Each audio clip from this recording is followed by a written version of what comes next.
নমস্কাৰ বন্ধুসকল চি হেল্পাৰচেন অন্য এটা ভিডিঅ'লৈ সকলোকে স্বাগতম জনাইছোঁ Assam direct recruitment 2023 ADRE Grade-3 and Grade-4 কোনো পদতেই নাথাকে ৱেটিং লিষ্টৰ ব্যৱস্থা মই আগতে হয়তো আপোনালোকক এটা ৱেটিং লিষ্টৰ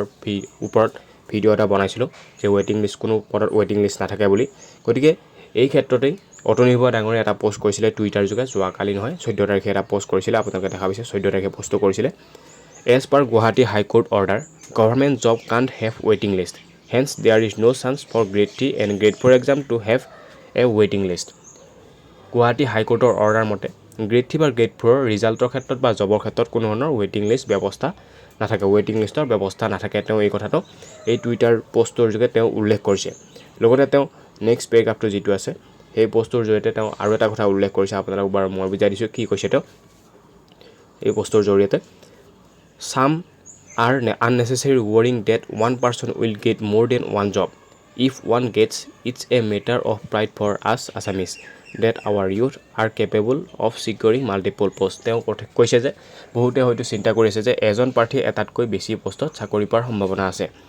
আৰু তেওঁ কথাটো কৈছে যে যদি তেওঁলোকে সেই এটা চাকৰি পায় তেনেহ'লে এইটো এটা গৌৰৱৰ বিষয় যে অসমীয়া যিখিনি ইউথ যিখিনি নতুন জেনেৰেশ্যনখিনি আহিছে তেওঁলোকে এটাতকৈ অধিক পোষ্টত চাকৰি পোৱাৰ যোগ্যতা অৰ্জন কৰিছে তেওঁ এই কথাটো উল্লেখ কৰিছে কিন্তু তেওঁ এইটো কথা ভাবি নাছিলে যে এজন প্ৰাৰ্থী যদি এটা বা দুটা বা তাতকৈ অধিক পোষ্টত পাছ কৰি দিছে যদি যেতিয়া ৰিজাল্টটো ফাইনেল ৰিজাল্টটো ওলাব ফাইনেল ৰিজাল্টটো ওলোৱাৰ পাছত তেওঁলোকে মাত্ৰ এটা পোষ্টত চাকৰি কৰিব যাৰ ফলত সেই দুটা পোষ্ট তেওঁ যদি তিনিটা পোষ্টত পাছ কৰিছিল দুটা পদ খালী হৈ যাব যাৰ ফলত অভাৰলেপিঙৰ প্ৰব্লেমটো হ'ব বহুত প্ৰাৰ্থী অভাৰলেপিঙৰ প্ৰব্লেমৰ কাৰণে চাকৰিটো নোপোৱাকৈ ৰৈ যাব তেওঁলোকে এইটো কথা ক'ব লাগিছিল যে এইটো কথা ক'ব নালাগিছিল যে এইটো এটা গৌৰৱৰ বিষয় অসমীয়া ব্যক্তিসকলৰ বাবে বা অসমীয়া ল'ৰা ছোৱালীৰ কাৰণে এইটো এটা গৌৰৱৰ বিষয় বুলি তেওঁ ক'ব নালাগিছিল তেওঁ কৈছে যে এজন প্ৰাৰ্থীৰ গৌৰৱৰ বিষয় এজন প্ৰাৰ্থীৰ গৌৰৱৰ কাৰণে কিন্তু অন্য এজন প্ৰাৰ্থীয়ে চাকৰিটো নোপোৱাকৈ ৰৈ যাব এজন প্ৰাৰ্থীয়ে গৌৰৱ কৰিব পাৰিব যে মই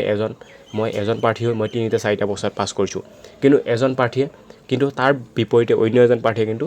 যোগ্যতা থকা স্বত্বেও চাকৰিটো নোপোৱাকৈ ৰৈ যাব অলপ কিবা ডিফাৰেঞ্চৰ কাৰণে তেওঁ চাকৰিটো নোপোৱাকৈ ৰৈ যাব গতিকে এনেকুৱা ধৰণৰ যিসকলে অলপ ফেন ফলোয়িং থকা ব্যক্তি আছে তেওঁলোকে যদি এনেকুৱা ধৰণৰ পোষ্টবোৰ শ্বেয়াৰ কৰে তেনেহ'লে চৰকাৰে যদি অলপ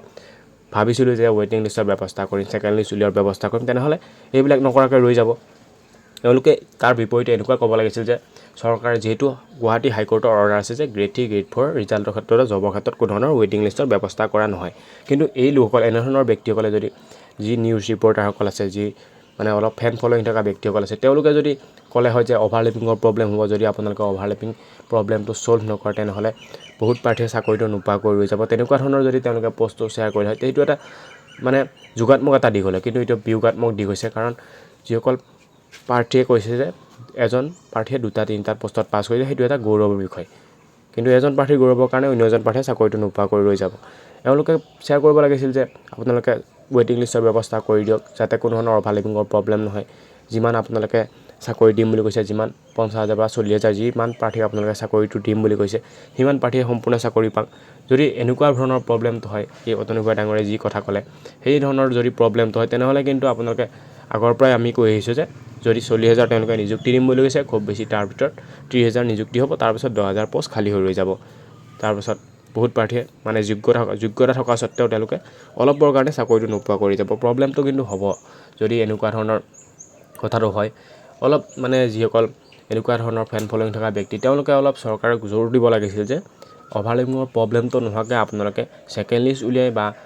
কিবা ব্যৱস্থা কৰি যাতে সম্পূৰ্ণ নিযুক্তি হয় সেই ব্যৱস্থা কৰিব লাগিছিল বুলি তেওঁলোকে হয়তো সেনেকুৱা ধৰণৰ পোষ্ট কৰিব লাগিছিল কিন্তু এনেকুৱা ধৰণৰ পোষ্টটো তেওঁলোকৰ ফালৰ পৰা আমি পাম বুলি আশা কৰা নাছিলোঁ এনেকুৱা ব্যক্তিসকলৰ পৰা এনেধৰণৰ মানে ৰেছপন্স পোৱাৰ এটা মানে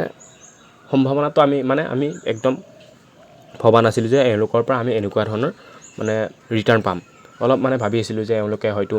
অভাৰলেপিঙৰ ওপৰত মাত মাতিব অভাৰলেপিঙৰ প্ৰব্লেমটো ছল্ভৰ ওপৰত তেওঁলোকে মাত মাতিব সম্পূৰ্ণ নিযুক্তিৰ ক্ষেত্ৰত তেওঁলোকক সহায় কৰিব কিন্তু এওঁলোকে সেই এনেকুৱা ধৰণৰ কৰিছে যদি আৰু কি ক'ম আৰু মানে আমাৰ ভাষা নাই মানে ক'বলৈ